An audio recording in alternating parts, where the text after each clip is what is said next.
Shalom Bapak Ibu Saudara yang dikasihi oleh Tuhan. Saat ini kita mau belajar sama-sama tentang patuh terhadap Tuhan. Nah, sifat patuh adalah sifat yang baik tetapi sulit dilakukan. Mengapa? Karena kita cenderung mematuhi ketika kita diuntungkan. Sebaliknya ketika kita merasa diberatkan, sulit bagi kita untuk patuh. Demikian juga dalam hubungan kita dengan Tuhan. Ketika perintah Tuhan terasa mudah dan menyenangkan, kita mudah untuk patuh. Namun ketika perintahnya terasa berat, tentulah kepatuhan itu menjadi berat juga. Jika kita percaya bahwa Tuhan itu baik, seharusnya tidak sulit untuk patuh kepadanya. Sayang, ada saatnya kita lebih percaya pikiran atau hikmat sendiri, sehingga kita malah mencari apa yang kita sukai, bukan apa yang menyenangkan hati Tuhan. Nah, yang mengejutkan, hal ini juga terjadi pada Musa. Musa itu mengalami ketidakpatuhan. Nah, dalam perjalanan menuju tanah perjanjian atau Kanaan, bangsa Israel kehausan karena tidak terdapat sumber air. Musa bersujud meminta petunjuk dari Tuhan. Di Bilangan 20 ayat 8 dikatakan, "Ambillah tongkatmu itu, dan engkau dan Harun, kakakmu, harus menyuruh umat itu berkumpul. Katakanlah di depan mata mereka kepada bukit batu itu, supaya diberinya air. Demikianlah engkau mengeluarkan air dari bukit batu itu bagi mereka, dan memberi minum umat itu serta ternaknya." Dengan jelas Tuhan memerintahkan agar Musa menyuruh bukit batu untuk mengeluarkan air. Hanya itu. Akan tetapi Musa malah berbuat lain. Bilangan 20 ayat 10-11 dikatakan seperti ini. Ketika Musa dan Harun telah mengumpulkan jemaah itu di depan bukit batu itu, berkatalah ia kepada mereka, "Dengarlah kepadaku, hai orang-orang durhaka. Apakah kami harus mengeluarkan air bagimu dari bukit batu ini?" Sesudah itu Musa mengangkat tangannya, lalu memukul batu itu dengan tongkatnya 2 kali. Maka keluarlah banyak air, sehingga umat itu dan ternak mereka dapat minum. Mungkin karena lelah dan marah menghadapi orang Israel, Musa memukul bukit batu itu dengan tongkatnya. Apa yang terjadi kemudian sungguh tragis, Bapak Ibu Saudara. Yang perlu kita ketahui, Bapak Ibu Saudara, bahwa sekali kita gagal patuh, kita akan menerima satu konsekuensi yang besar. Nah, air itu memang keluar dan memuaskan banyak orang. Namun, Musa harus menanggung akibat perbuatannya itu. Ia tidak bisa masuk ke tanah perjanjian. Bilangan 20 ayat 12. Tetapi Tuhan berfirman kepada Musa dan Harun, "Karena kamu tidak percaya kepadaku dan tidak menghormati kekudusanku di depan mata orang Israel, itulah sebabnya kamu tidak akan membawa jemaah ini masuk ke negeri yang kuberikan kepada mereka." Karena satu hal di mana ia tidak patuh, Musa tidak dapat ke tanah perjanjian itu. Nah, tidak ada yang lain yang bisa dia perbuat selain dia cuma bisa melihatnya dari kejauhan. Sungguh menyedihkan kan Bapak Ibu Saudara, padahal Musa sudah berbuat banyak. Lalu kita lihat di dalam Ulangan 32 ayat 52. "Engkau boleh melihat negeri itu terbentang di depanmu, tetapi tidak boleh masuk ke sana, ke negeri yang kuberikan kepada orang Israel." Karena Musa tidak mematuhi perintah Tuhan, dia tidak akan masuk ke dalam tanah perjanjian. Dia hanya bisa melihatnya dari kejauhan. Sungguh sebuah hal yang tragis yang dialami Musa. Hanya karena ketidakpatuhannya, dia tidak bisa menikmati janji Tuhan pada bangsa Israel, Bapak Ibu Saudara.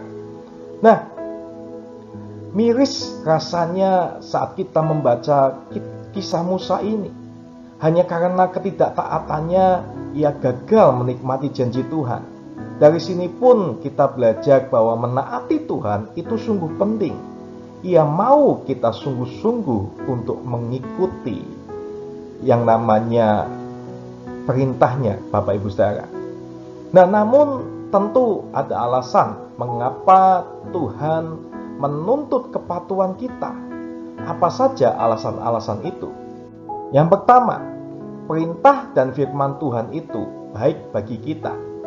Mungkin kita pernah berpikir perintah Tuhan itu sangat banyak dan tidak mungkin ditaati sepenuhnya. Rasanya merepotkan jika hidup selalu diatur-atur. Kita lupa bahwa segala perintahnya itu sebenarnya baik bagi kita. Mazmur 119 ayat 105. Firman-Mu itu pelita bagi kakiku dan terang bagi jalanku. Mazmur 19 ayat 8. Titah Tuhan itu tepat, menyukakan hati. Perintah Tuhan itu murni, membuat mata bercahaya. Nah, Bapak Ibu Saudara, kita perlu mengingat kembali Tuhan itu sangat mengasihi kita.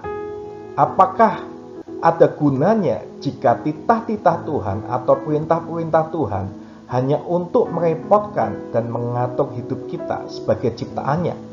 Tentu maksud Tuhan bukanlah demikian. Seperti ayat-ayat yang tadi kita dengarkan, firman Tuhan adalah penuntun jalan hidup kita. Hal itu akan memberi pengertian dan hikmat untuk menjalani kehidupan ini. Kita akan diberikan kekuatan dan pengharapan, Bapak Ibu Saudara. Firman-Nya akan menjadi kompas kehidupan saat kita mulai tersesat dan menjaga kita dari godaan dan kehancuran hidup ini. Melihat bahwa firman dan perintah Tuhan adalah baik akan memotivasi kita untuk patuh kepada Tuhan. Nah, apa alasan kedua untuk kita patuh kepada Tuhan? Alasan kedua adalah karena Tuhan telah sangat mengasihi kita. Sadarkah kita bahwa Tuhan itu telah sangat dan sangat-sangat mengasihi kita, Bapak Ibu Saudara? Coba ingat kembali banyaknya pertolongan Tuhan dalam hidup kita. Saat berdoa mungkin kita meminta pasangan hidup, keturunan, pekerjaan, Tuhan menjawabnya. Andai kita merasa tidak ada satupun doa yang dijawabnya, benarkah Dia tidak mengasihi? Matius 5 ayat 45. Karena dengan demikian kamu menjadi anak-anak Bapamu yang di surga, yang menerbitkan matahari bagi orang yang jahat dan orang yang baik, dan menurunkan hujan bagi orang yang benar dan orang yang tidak benar. Nah, seperti ayat yang barusan kita dengar, Tuhan menerbitkan matahari dan hujan bagi setiap orang tanpa alasan apapun. Andai Tuhan tidak menjawab doa kita, siapa yang telah menciptakan dan memberi nafas pada kita? Siapa yang memelihara hidup kita mungkin selama pandemi COVID ini? Tuhanlah yang melakukannya untuk kita, Bapak Ibu Saudara. Jika Tuhan telah mengasihi, bukankah kita akan terdorong untuk mengikuti kehendak-Nya? Seperti anak yang bersyukur dan merasa dikasihi orang tuanya, mereka akan mudah patuh kepada mereka. Demikian pula sikap kita seharusnya dalam menghargai kasih Bapa. Nah, perlu kita juga tahu bahwa patuh pada Tuhan adalah bentuk penghargaan akan kasih Tuhan dalam hidup kita. Saat ini kita harus patuh kepada Tuhan dan kita hidup sesuai dengan rancangannya. Karena melihat betapa baiknya perintah dan firman-Nya, sudah seharusnya kita memutuskan untuk patuh pada Tuhan. Karena Tuhan mau melindungi kita dan mengasihi kita dengan sungguh-sungguh, seharusnya sudah cukup untuk memotivasi kita menaati perintah-perintah-Nya. Tuhan senantiasa merancangkan yang terbaik bagi kita. Namun itu hanya terjadi jika kita patuh akan perintah-perintah-Nya.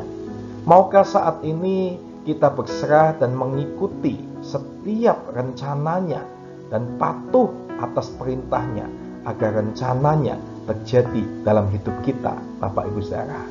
Mari kita tahu bahwa kepatuhan kita itu adalah sebagai penghargaan akan kasih Tuhan dalam hidup kita. Terima kasih, Tuhan Yesus memberkati.